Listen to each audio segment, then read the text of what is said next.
কৰিছোঁ ভালে আছে আৰু আজি পুনৰ এটা ৰেচিপি ভিডিঅ'লৈ মই আপোনালোকৰ মাজলৈ আহিছোঁ ভিডিঅ'টো সম্পূৰ্ণৰূপে চাব বুলি আশা কৰিলোঁ আৰু ভিডিঅ'টো চাই শেষত জনাবলৈ আপোনালোকৰ ভিডিঅ'টো চাই তেওঁলোকৰো আমি ভিডিঅ'টোলৈ আগবাঢ়োঁ ৰেচিপিটো বনাবৰ বাবে মই কাবুলী বুট লৈছোঁ অলপমান 200 গ্ৰাম পনীৰ লৈছোঁ এটা বিলাহী পিঁয়াজ আদা নহৰুৰ পেষ্ট আৰু দুটা কেঁচা জলকীয়া লৈছোঁ প্ৰথমে মই কাবুলী বুটখিনি 2 ঘণ্টামান সময়ৰ বাবে তিয়াই থলোঁ আৰু তাৰপিছত কুকাৰত 5টামান চিটি দি সিজাই ল'লোঁ গেছত পেনখন পাতি দিলোঁ আৰু পেনখন গৰম হোৱাত তাত অলপমান তেল দিলোঁ আৰু তেলখিনি ভালদৰে গৰম হৈ উঠা আৰু পাছত পনীৰখিনি অকণমান ফ্ৰাই কৰি ল'লোঁ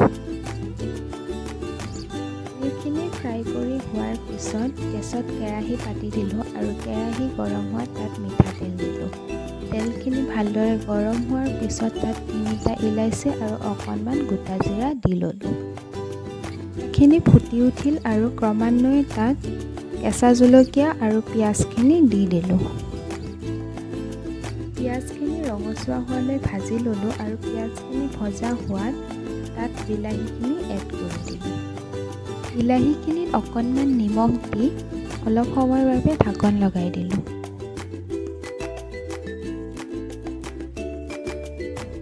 বিলাহীখিনি অকণমান সিজি উঠাৰ পিছত তাত আদা নহৰুৰ পেষ্ট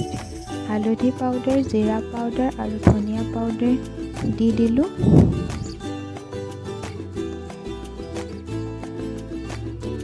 আৰু সকলোখিনি মিহলি কৰি তেল বিৰিঙি উঠাৰলৈকে ভালদৰে ভাজি ল'লোঁ আৰু মছলাখিনি ক্ৰমান্বয়ে তেল এৰি দিবলৈ আৰম্ভ কৰিলে আৰু এনেকুৱাতে মই সিজাই থোৱা কাবুলী বুটখিনি তাত এড কৰি দিলোঁ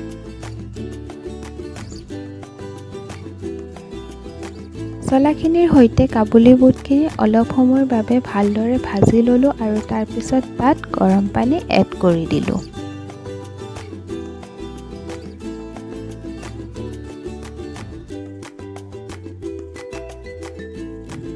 কাবুলী বুটখিনি ভালদৰে উতল আহিবলৈ আৰম্ভ কৰিলে আৰু তেনেকুৱাতে মই তাত আগতে ফ্ৰাই কৰি থোৱা পনীৰখিনি এড কৰি দিলোঁ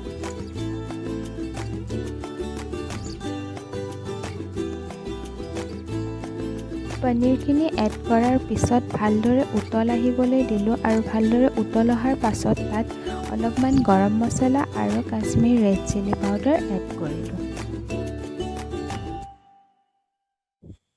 একেবাৰে শেষত অলপমান মান ধনিয়া এড কৰিলোঁ আৰু গেছ অফ কৰি পনীৰৰ চব্জিখিনি আন এটা পাত্ৰত উলিয়াই ল'লোঁ আৰু এয়া চাওক কাবুলী বুটৰ সৈতে পনীৰৰ চব্জিখন ৰেডি হৈ গ'ল ৰেচিপিটো কেনে লাগিল জনাবলৈ নাপাহৰিব আৰু ৰেচিপিটো যদি ভাল লাগিল তেতিয়াহ'লে লাইক কমেণ্ট এণ্ড শ্বেয়াৰ কৰিব আৰু মোৰ চেনেলটো ছাবস্ক্ৰাইব কৰি দিব লগতে কাষতে থকা বেল আইকনটো প্ৰেছ কৰি দিব যাতে মই দিয়া প্ৰতিটো ভিডিঅ'ৰ নটিফিকেশ্যন আপুনি সকলোতকৈ আগতে পায়